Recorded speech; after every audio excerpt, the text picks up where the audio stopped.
Yo mes shonen, j'espère que vous allez bien, que tout se passe pour le mieux pour vous les amis. L'épisode 9 de Kaiju Number 8. Ça m'a plu, il m'a beaucoup plu cet épisode, il y a beaucoup d'action, mais il y a un truc qui manquait. Je sais pas quoi.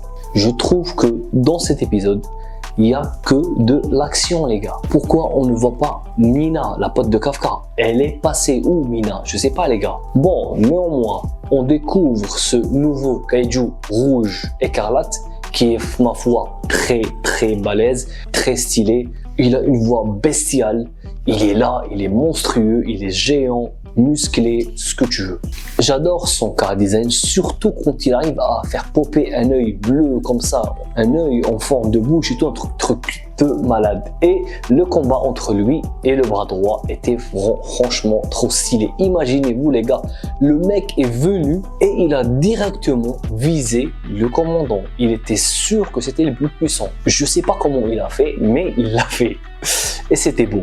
Le combat était monumental, franchement. Moi, je pensais que le commandant allait avoir un peu de fil à retordre. Mais franchement, il arrive à gérer.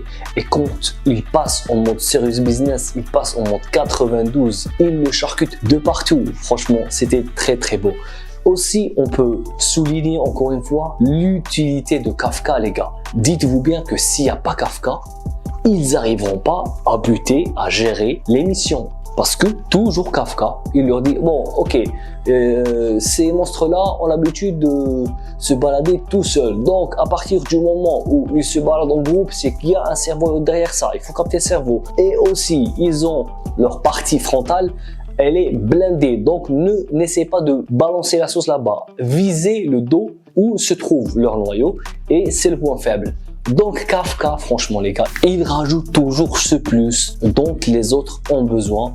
Chapeau bas Kafka, moi je te remercie à leur place. Il leur mâche toujours le travail. Magnifique capacité d'analyse et connaissance des kaiju de la part de Kafka. Malgré qu'il ait 1% de potentiel, on s'en fout de ça. Aussi les gars, Shinomiya, l'alliance Shinomiya, Ishikawa, elle est vraiment franchement trop stylée les gars. Shinomiya qui arrive à dégommer tous les monstres. Les autres essaient un peu d'appliquer ce que dit Kafka. Le mec cheveux verts Richard et le blondinet militaire et tout, ils essaient un peu d'appliquer ce que dit Kafka. Mais ces putains de kaiju, enfin ces bâtards de kaiju, ils sont intelligents. Quand tu vas lui tirer dans le dos, il y a son pote qui vient et il le couvre. Franchement, c'est dur hein.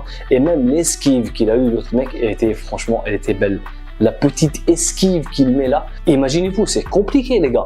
Tu es en train de te concentrer et à essayer de viser et à essayer de t'accrocher à la paroi du bâtiment et tout.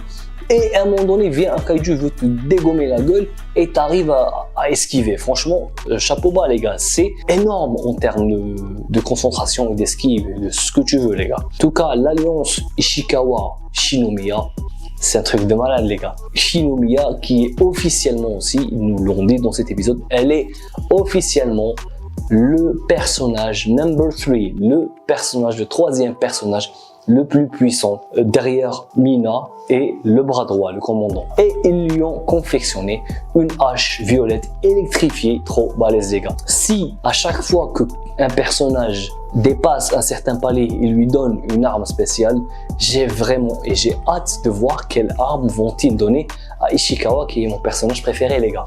Franchement, donnez-lui un sabre, s'il vous plaît, donnez à Ishikawa un sabre. J'ai envie de voir Ishikawa qui se bat avec un sabre. Ce serait pour moi, je n'en demanderai pas plus les gars, franchement, je vous le jure. Donc cette alliance, elle était trop balèze et même l'instant où Shinomiya vient et dit à Ishikawa, ok, je veux bien que tu me couvres, enfin si t'en as l'étoffe. Et là, ça montre que malgré qu'elle soit hautaine et qu'elle veut tout gérer toute seule, elle aussi, elle a vu le progrès que Ishikawa a fait. Elle lui dit sa manière d'encourager et de reconnaître la valeur d'Ishikawa. Donc en lui disant ça, elle le reconnaît. Et j'adore voilà, ce petit clin d'œil, c'était cool. Kafka, je sais pas, il utilise son scred, son pouvoir, dans les jambes, dans les bras, dans ceci, dans cela. Et à un moment donné, même la meuf qui l'a sauvé, oh ah oui, Kafka Senpai, t'as réussi à maîtriser ton armure mieux et tout. Et lui dit ah ouais, c'est ça. Ouais, c'est ça, j'ai réussi à maîtriser l'armure et tout. C'est bizarre. En tout cas, on revient au combat entre le commandant et le kaiju rouge, que moi franchement pour ma part c'est le kaiju numéro 10 quoi. Mais bon, ils ne lui ont pas encore donné de nom spécifique. Est-ce qu'il y a un être humain derrière ce kaiju? On ne sait pas, bon sûrement, parce que Kafka, petit gabarit humanoïde qui parle, l'autre kaiju aussi, le petit parasite, le kaiju numéro 9 normalement, c'est ça, il est aussi petit, humanoïde et qui parle. Donc logiquement, ce kaiju devrait être aussi un kaiju humanoïde. Bon, le combat entre lui et le commandant, c'était trop balèze, franchement. Ce commandant-là, il arrive à lui arracher un bras, il arrive à le décapiter, même à le décapiter, les gars. Il restait qu'un seul bout de, je sais pas, un petit truc qui pendouillait comme ça, sa tête pendouillait. Franchement, il l'a tellement lynché, il l'a tellement lacéré, il ne restait de lui que sa tête qui pendouillait, un bout de tête qui pendouillait. Donc il était à ça de le buter, les gars. Je sais pas, est-ce qu'il avait une régénération à la Cell Game, mais je sais pas, hein, c'est bizarre quoi. En tout cas, au final, le kaiju est vraiment méga vénère parce que pour le commandant, il a le chic de découper jusqu'à ce qu'il voit le petit noyau. Il avait fait la même chose avec Kafka. Et il y a un truc aussi, les gars. Ce kaiju, apparemment, il est moins fort que Kafka. Je sais pas, hein. Moi, je m'attendais à plus. Bon, quand il passe en mode serious business, quand il passe en mode Susanoo, Megazord, géant et tout, il dépasse Kafka en fortitude. Mais bon, on sait pas. Pour le prochain épisode, je ne sais pas ce qui va se passer. Ça va être dangereux. Va-t-il y avoir des morts? Parce que au bout d'un moment, s'il n'y a pas de mort, ça enlève de l'impact, les gars. Si à chaque fois ils arrivent à venir déglinguer les monstres, Kafka qui vient les sauver, c'est redondant, c'est répétitif et je n'ai pas envie de voir ce scénario-là se répéter à chaque fois.